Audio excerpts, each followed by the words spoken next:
never slow up, no I don't take shit, I got no love. We had good moments in the beginning of. Wanna play tough and wanna hate this, I'll always show up. Because they always behind.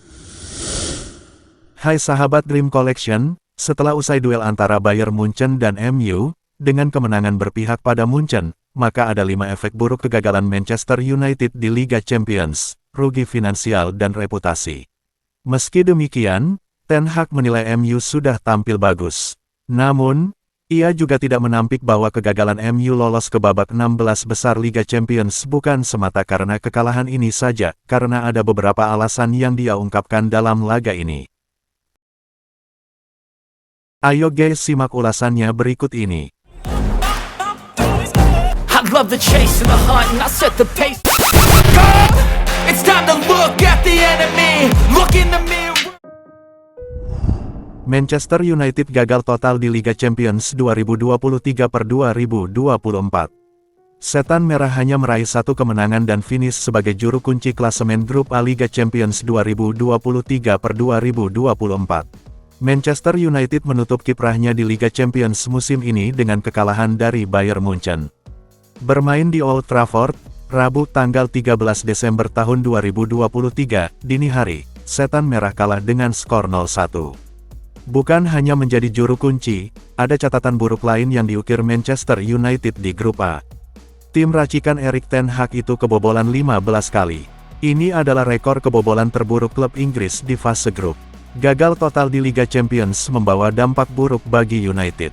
Bukan hanya soal prestasi, akan tetapi aspek finansial dan reputasi. Gagal di fase grup bisa membawa dampak jangka panjang bagi Manchester United.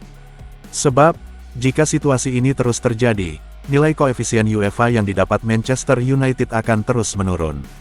Memang apa dampaknya jika nilai koefisien United terus turun? Mulai musim depan, Liga Champions akan digelar dengan format baru. Dengan nilai koefisien lebih rendah, United mungkin akan dapat uang lebih sedikit dan punya lawan lebih sulit. Saat ini, United berada di peringkat ke-9 koefisien UEFA dan bisa tersingkir dari 10 besar.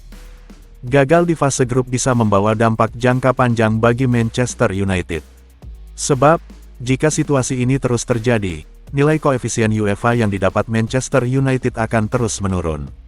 Memang apa dampaknya jika nilai koefisien United terus turun? Mulai musim depan, Liga Champions akan digelar dengan format baru. Dengan nilai koefisien lebih rendah, United mungkin akan dapat uang lebih sedikit dan punya lawan lebih sulit. Saat ini, United berada di peringkat ke-9 koefisien UEFA dan bisa tersingkir dari 10 besar. Faktor finansial berdampak besar bagi United usai gagal di Liga Champions. Bukan hanya soal hadiah yang didapat, ada potensi pendapatan yang hilang karena jumlah pertandingan yang makin sedikit. Bagi pemain, banyaknya jumlah pertandingan mungkin berdampak buruk bagi performa dan ketahanan tubuh. Namun, bagi klub, makin banyak laga, makin banyak potensi uang yang dikantongi. Manchester Evening News melaporkan bahwa United mendapatkan sekitar 5 juta euro dari 1 laga di Old Trafford. Jumlah itu bisa makin banyak untuk laga-laga penting dan Liga Champions.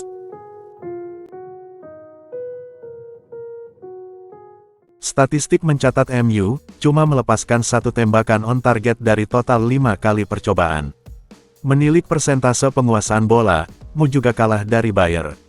Meski demikian, Ten Hag menilai MU sudah tampil bagus. Namun, ia juga tidak menampik bahwa kegagalan MU lolos ke babak 16 besar Liga Champions bukan semata karena kekalahan ini saja.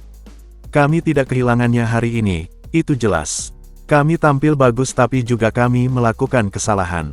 Kesalahan individu. Pada akhirnya memang tidak cukup bagus, ujar Ten Hag kepada TNT Sports. Penampilan hari ini sangat bagus, kami tidak pantas kalah, tapi kami kalah. Tim bekerja dengan sangat baik. Kami sangat bagus dalam bertahan, sangat bagus dalam pressing. Tapi kami tidak cukup memaksimalkannya, itu kenyataan. Tapi juga Bayern memang tim bagus. Bahkan ketika mereka tidak masuk ke permainan, mereka punya kelas individu dan cuma butuh 1 momen. Sayangnya itu terjadi, kata Erik ten Hag. Tak cuma out dari Liga Champions, Manchester United tersingkir sepenuhnya dari kompetisi Eropa. Bruno Fernandes DKK, finish sebagai juru kunci grup A dengan 4 poin.